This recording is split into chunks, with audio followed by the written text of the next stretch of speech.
Salawat dan salam tak lupa pula kita haturkan kepada junjungan alam Nabi besar Muhammad sallallahu alaihi wasallam.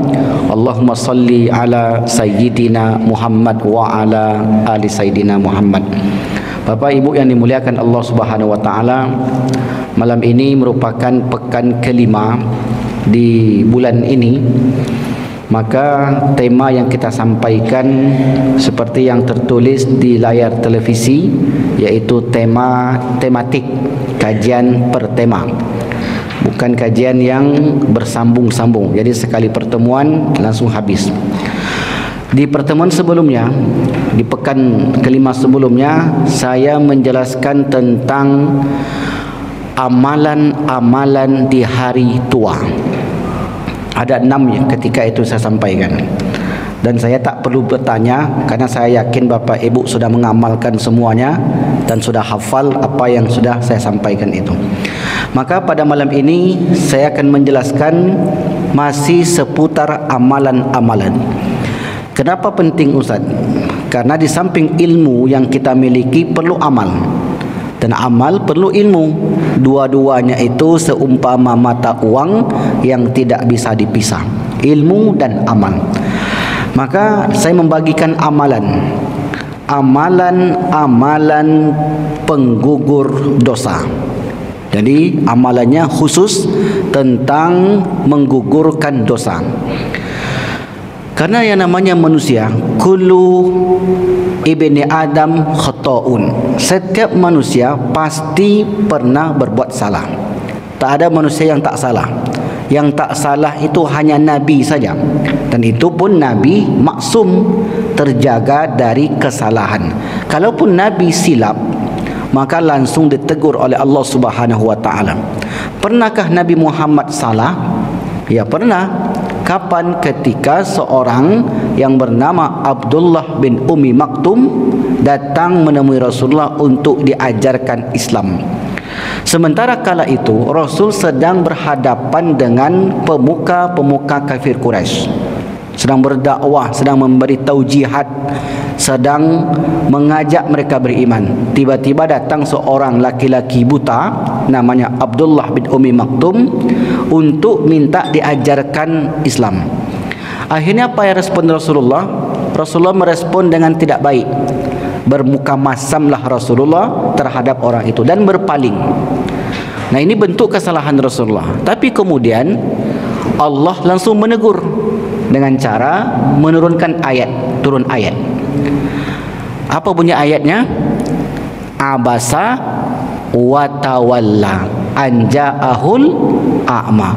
Berpaling, abasa, bermuka masam dan berpaling ketika datang a'ma, anja'ahul a'ma, ketika seorang laki-laki buta datang kepada Rasulullah. Nah, laki-laki buta yang dimaksudkan ayat ini adalah Abdullah bin Ummi Maktum. Artinya kalau Nabi itu salah dan Nabi ditegur oleh Allah langsung, maka oleh karena itu beda dengan manusia biasa. Kalau kita tak ada yang menegur, maka oleh karena itu Allah Subhanahu wa taala memberikan amalan-amalan.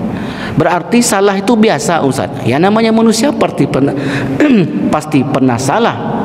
Tapi kemudian bukan berarti terus-menerus salah, bersengaja pula untuk salah. Ada orang terkadang, mengapa Bapak mencuri kotak infak masjid ini?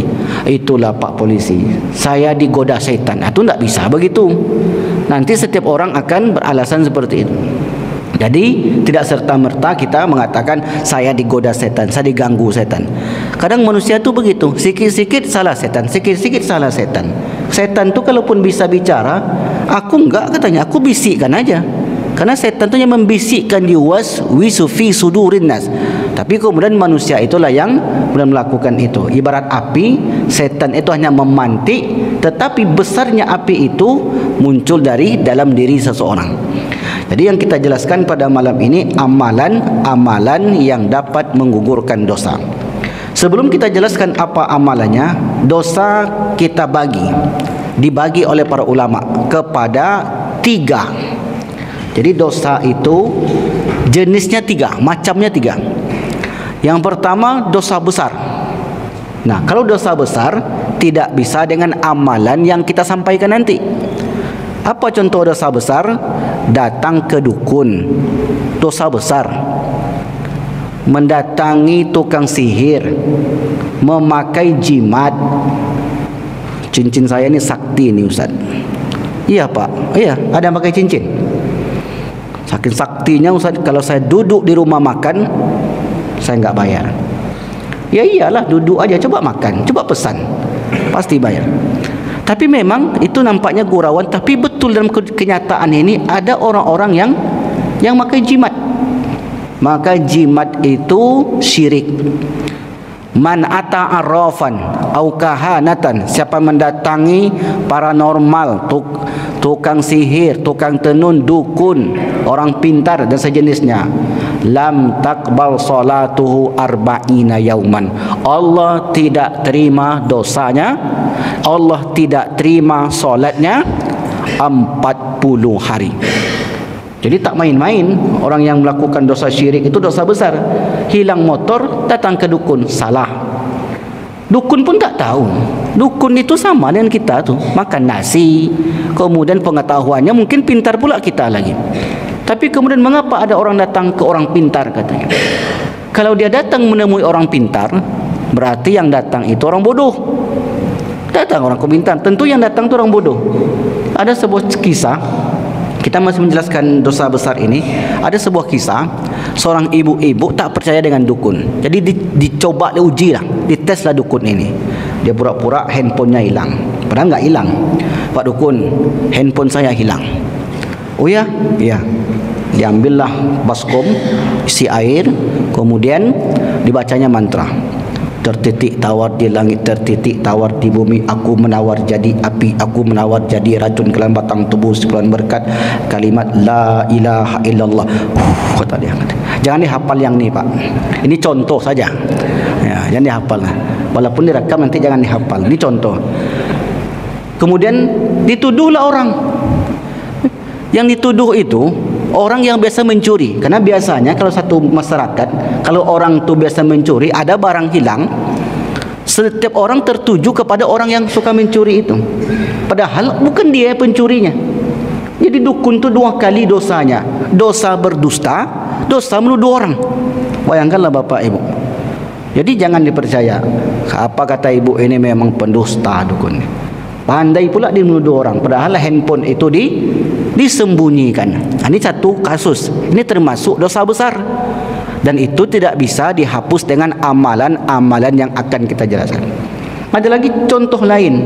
Orang ini mau nyalek. Waktu itu kalau tak salah saya DPR RI. Sebelum pemilihan datanglah ke dukun. Kemudian masuklah ke rumah dukun itu. Apa hajatmu? Saya mau duduk Pak Dukun. Duduk di mana? DPR RI. Komisi apa? Tak disebutkan komisi. Pokok duduk. Ambil kertas. Ambil kertas Pak. Tulis namamu. Tulis. Namanya misalnya Pak Didik. Contoh aja. Contoh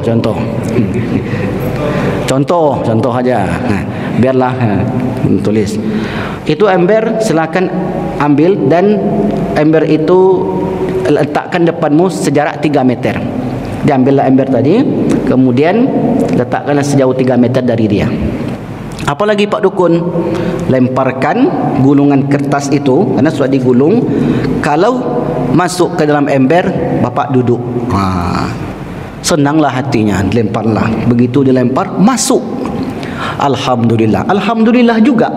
Datang ke dukun, alhamdulillah. Duduklah saya nanti. Gimana Pak Dukun? Bapak duduk. Nah, senanglah hatinya Pak. Kemudian menunggulah hari pemilihan. Begitu penghitung suara, nomor paling buncit.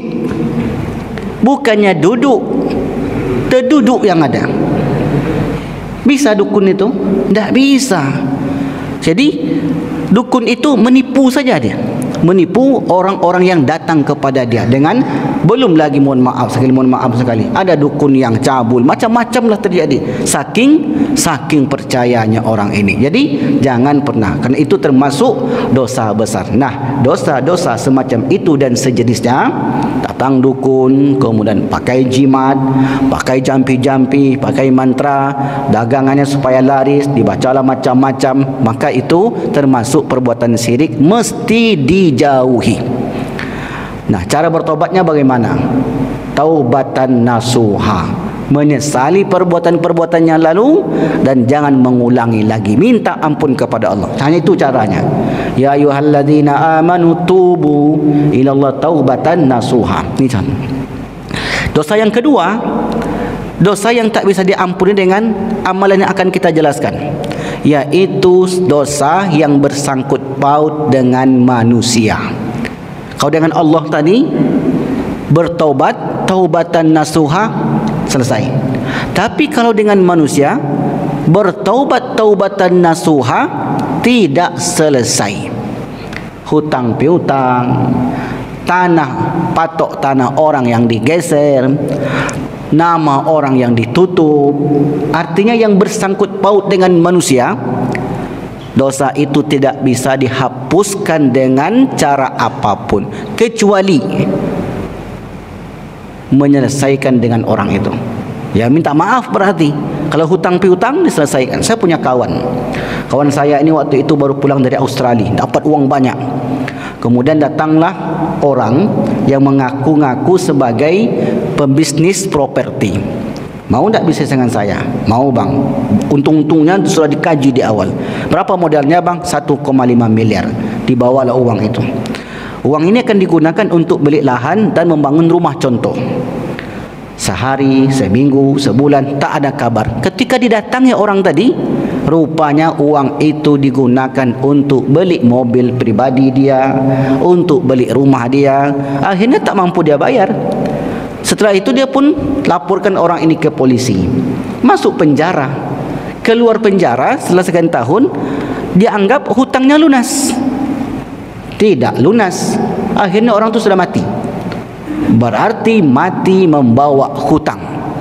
Kalau dia tak bayar hutangnya semasa hidup, maka nanti di akhirat, ini di akhirat ini kajiannya, di akhirat orang itu akan membayar hutangnya itu dengan amal ibadah. Maka disitulah kata Nabi, atadruna manil muflis, tahukah kalian wahai sahabatku orang-orang yang bangkrut?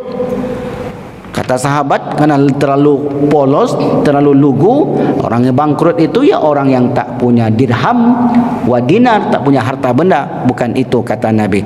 Man akhadha mala haza, siapa yang mengambil harta orang ini, wa syatama hadza, menuduh, mencaci maki orang ini, wa daraba hadza, memukul orang ini, menzalimi orang. Itu intinya. Orang yang menzalimi orang di dunia dan tidak dia selesaikan perkara kezalimannya itu, maka di akhirat orang itu tidak selamat dari hutang-hutang kezaliman ataupun materi yang dia pernah lakukan di dunia. Maka yang kedua ini tidak bisa dengan amalan-amalan yang akan kita jelaskan. Jelas di sini Bapak Ibu? Dosa 3 macam. Dosa yang pertama dosa besar.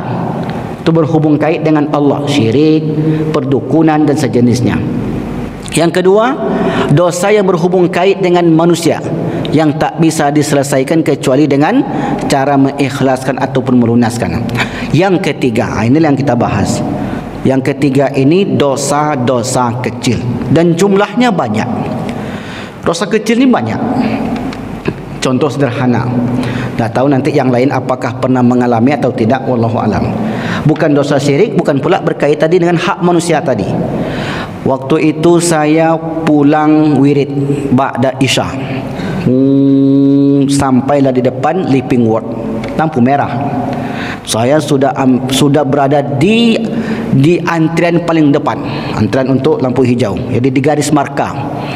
Lalu kemudian datanglah 2 orang buat sepeda motor. Sampai di marka itu, maju lagi dia ke depan, pas di depan kendaraan saya. Kemudian Di situ pun saya melihatnya. Apa masalahnya Ustaz? Masalahnya orang ini perempuan. Terus bajunya belum selesai dijahit. Itulah masalahnya Pak. Jadi rupanya Bu, belum selesai lagi baju tu. Contohnya celananya. Lepas tu Ustaz tengok Ustaz. Iya. Macam mana tak tengok? Depan mata awak. Mak kata apa-apa tu berarti boleh enggak Ustaz? Sekali boleh. Kenapa yang pertama itu tak sengaja. Tapi jangan sengaja melotot ke situ. Yang pertama itu tak dihitung dosa. Tapi kau tak ditengok ke depan Pak. Tak tahu nanti kapan lampu hijau. Jadi gimana Bu? Tengok atau tidak? Gimana Pak? Kita golak apa? Mungkin banyak pengalamannya. Kita tidak mau buat dosa Pak. Dosa itu datang kepada kita. Begitu kita buat sepeda motor ataupun mengendarai mobil, depan kita pula dia. Celananya Masya Allah luar biasa, pendeknya bukan main, bajunya bukan luar biasa ketatnya. Jadi begitulah lalu lalang di depan kita. Maka dosa mata. Itu dosa mata. Telinga ada enggak dosa? Ya ada. Ibu-ibu mau wirid arisan lah misalnya. Dari rumah niatnya sudah baik, bagus sekali niatnya.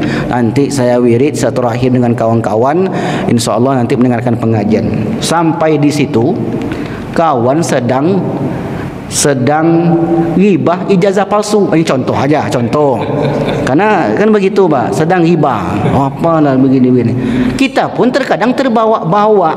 Karena apa yang kita tengok di televisi itulah pembicaraan kita. Bapak-bapak juga kadang begitu. Apalagi kalau sedang ngumpul di kedai kopi, luar biasa itu. Yang dibicarakan mulai dari A sampai Z. Lompat-lompat dia mengetahui semuanya ketika itu. Dan semua dikomentari. Orang itu kalau kita komentari orang, suuzon lah. Inna ba'da zanni ismun. Berburuk sangka itu dosa. Makanya banyak nanti orang berdosa dengan Jokowi itu Pak. Banyak nanti orang berdosa itu. Ya kan gara-gara dia juga Ustaz. Ya enggak mesti kita ghibah seperti itu. Karena setiap kita melakukan dosa kepada orang, ya tetap tanggungan kita. Kalau dia berbuat dosa kepada kita, ya tanggungan dia pula. Jadi artinya apa? Yang kita lakukan dalam kehidupan ini, kita tetap berdosa apapun itu. Nah ini telinganya kita tak bisa dikontrol ketika itu. Ada dosa telinga, ada dosa mulut. Kadang ada orang ini mulutnya macam api. Luar biasa. Kalau dia ngomong itu terbakar orang di bawahnya. Ada dosa hati. Saya heran lah kata dia. Setiap kali ibu tu wirid pasti tidur. Ini contoh aja, enggak ada yang tidur kan. Kalau dia sudah dapat tiang itu pastilah melamun. Ya apa yang dilamunkan ibu tu? Memang badannya capek, macam mana lagi? Makanya saya kalau wirid subuh tu Pak, saya maklumi kadang jamaah. Karena jamaah kita ini dua aja. Kalau enggak cari tiang, cari dinding, dua tu aja tu. Untuk tempat bersender. Ya enggak apa-apa, yang penting dia wirid. Kalau enggak nanti ada yang tidur itu. Ya begitulah. Tidak boleh berburuk sangka. Nah, ini kan contoh-contoh dosa kecil, bukan dosa besar. Maka dosa-dosa seperti itu atau mungkin yang sejenisnya tidak masuk yang pertama tadi dan tak masuk yang kedua. Dosa kecil contohnya kita misalnya bergurau, terlalu keras gurauannya, kawan tersinggung. Ada orang ini perasa, ada orang ini bisa dicandain. Saya kadang kalau jamaah itu kalau saya tengok saya bisa candain, tapi kalau nggak bisa itu nanti lain responnya.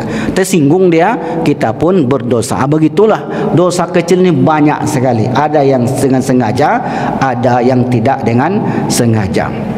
Maka kata Allah dalam hadis qudsi. Qala Rasulullah, Rasul bersabda, qala ta'ala, Allah berfirman. Berarti hadis ini namanya hadis qudsi. Ya ibna Adam, hei manusia, innaka ma da'autani wa rajautani, selama engkau berdoa kepadaku dan berharap kepadaku, bukan berharap kepada jin setan tadi. Ghafartu laka ala ma kana fika wala ubali, aku ampuni dosa-dosamu. Aku tak peduli sebanyak apapun dosa itu. Dalam hadis yang lain disebutkan, walaupun dosamu itu seperti zabadil bahar, seperti buih lautan, di luar dosa yang kita sebutkan pertama kedua tadi. Kalau dosa pertama kedua itu tak ada toleransinya. Seperti itulah cara menghapusnya. Nah, ini dosa selain itu. Kalaupun dosa kita tu banyak, dosa mata, dosa telinga, dosa lisan, dosa hati, maka kata Allah Ta'ala, aku tak peduli walaupun dosamu itu sebanyak buih di lautan. Ya ibda Adam, wahai anak Adam, lau balagat dzunubuka ananas sama, sekiranya dosamu itu membumbung hingga ke langit. Ini maknanya apa? Berarti banyak dosanya, Pak. Membumbung dosamu sampai ke langit. Summastaghfartani, lalu kemudian engkau beristighfar, meminta ampun kepadaku, ghafartu laka, aku ampuni. Wala ubali, aku tak peduli sebanyak apapun dosamu itu. Ya ibna Adam, wahai anak Adam, innaka law ataitani, sekiranya engkau datang kepadaku, biqurabil ardi khataya, dosa sebanyak isi bumi. Berarti ini banyak sekali dosa orang tersebut. Summa laqitani, lalu engkau menemuiku, lam tusyriku bi, tidak berbuat syirik. Ini ada kategorinya. Jangan berbuat syirik. Kalau syirik tidak ada ampun bagi Allah SWT. La ataituka biqurabiha maghfiratan, maka aku akan ampuni kamu sebanyak isi bumi itu pula. Apa maknanya hadis ini? Begitulah pengampunnya Allah Subhanahu wa taala. Kita urut satu persatu. Karena dalam makalah ataupun draft tulisan saya ini, saya susun 40 amalan-amalan penggugur dosa. Halaman 64. Nah, kita mulailah beberapa dosa, amalan-amalan ringan. Dan insya-Allah amalan ini kita juga sudah lakukan, tapi ini mempertegas, oh ternyata itu maksud daripada amalan ini. Oh ternyata itu fadilahnya. Oh itu kaifiyatnya. Begini caranya, ini fadilahnya, ini keutamaannya. Yang pertama, berwudu. Pernah dengar enggak? Wudu itu menghapus dosa. Selama ini yang saya dengar, sebagian jamaah mengatakan, ya wudu itu kewajiban untuk salat. Kalau kita sebelum tidur berwudu, lalu kemudian kita meninggal dalam keadaan berwudu, maka kita mendapatkan salah satu tanda husnul khatimah. Itu tak salah, itu betul. Itu betul Bapak Ibu. Kalau orang tu malamnya tidur, kemudian kata Nabi, "Idza ataita madja'aka", apabila engkau mendatangi tempat tidurmu, fatawadda wudu'aka lis-shalah, hendaklah engkau berwudu seperti wudu akan salat. Summa, kemudian ala janibika al-aiman atau syikkikal aiman, tidur menghadap kanan, baca doa. Kemudian meninggal, fa in mutta min lailatika, seandainya pada malam itu engkau meninggal, famitta alal fitrah, engkau meninggal dalam keadaan suci. Ini tanda husnul khatimah. Maka kalau kita bisa berwudu sebelum tidur, maka alangkah baiknya. Misalnya Bapak Ibu tidur jam 9, setengah 10, wudunya setengah jam sebelum tidur. Kalau batal wudunya cukup sekali saja. Nanti misalnya ada terbaring-baring, kemudian batal lagi wudu, jangan wudu lagi. Nanti enggak jadi-jadi tidur. Begitu telayang, batal wudu lagi. Baring-baring, golek kiri golek kanan, begitu telayang batal lagi wudu lagi, itu tak jadi tidur nanti. Jadi sekali saja. Nah, ternyata selain yang kita sebutkan tadi, berwudu itu yang kita basuh tangan, kemudian muka, kaki, telinga, kepala, apa lagi bagian jenggot, ternyata itu menggugurkan dosa-dosa anggota wuduk yang kita basuh tadi. Rasulullah bersabda, hadisnya sahih Pak, hadis riwayat Muslim. Maka dari ini nanti setelah selesai kita menjelaskan tentang keutamaan wuduk ini, hendaklah kita setiap kali berjumpa air berwuduk, kapanpun itu. Saya setelah tahu hadis ini, setiap kali kamar mandi saya usahakan berwuduk, walaupun mau tidur, walaupun sekedar buang air, walaupun apa, saya usahakan. Apalagi kalau mau melakukan aktivitas lainnya. Banyak sekali keutamaannya. Kita bacakan yang ini. An Utsman ibni Affan. Dari Utsman bin Affan qala Rasulullah, man tawaddoa, siapa yang berwudu, fa ahsanal wudu'a, maka dia memperbaiki wudunya, kharajat khatayahu min jasadihi, keluarlah kesalahan-kesalahannya, dosa-dosanya dari anggota tubuhnya, hatta takhruja min tahti azfarihi, sampai keluar dari ujung-ujung kukunya. Bayangkanlah menetes, maka sebanyak apa tetesan air wuduk itu, sebanyak itulah dosa-dosa kita berguguran. Dosa mata seperti yang saya contohkan tadi, tak sengaja melihat aurat. Kemudian dosa telinga, tak sengaja mendengarkan ribahan ataupun ikut di situ riba terdengar. Dosa mulut. Makanya sebelum kita berwuduk dianjurkan untuk berkumur-kumur. Dosa lisan, lidah, berkumur-kumur. Kemudian membasuh selah-selah telapak tangan, apa jari jemari. Fa ahsanal wudu, kata Nabi tadi, wuduknya dengan benar, memperbaiki wuduknya. Nah, apa yang maksud dengan memperbaiki wuduk? Membasuh 3 kali. 3 kali itu Nabi menyebutkan dari riwayat Utsman bin Affan juga. Kalau kalian wuduk, kata Nabi, basuhlah muka 3 kali. Betul-betul kena ni.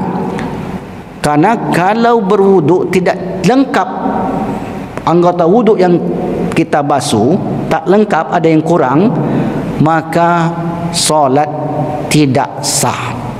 Saya pernah Bapak Ibu, waktu itu di Karanganyar, pesantren Ishkarima, karena di musim di bulan-bulan tertentu sejuk.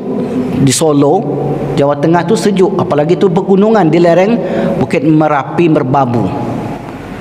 Tu sejuk. Jadi waktu itu saya basuh tangan saya, enggak basah sampai siku ini. Begitu saya masuk masjid pesantren, dipanggil sama sekuritinya, "Mas, tadi mas wuduknya enggak sempurna," kata dia. "Kok bisa?" saya bilang. "Coba tengok sikunya." Saya tengok Bapak Ibu, karena saya belum turunkan lengan baju saya, ternyata tidak basah.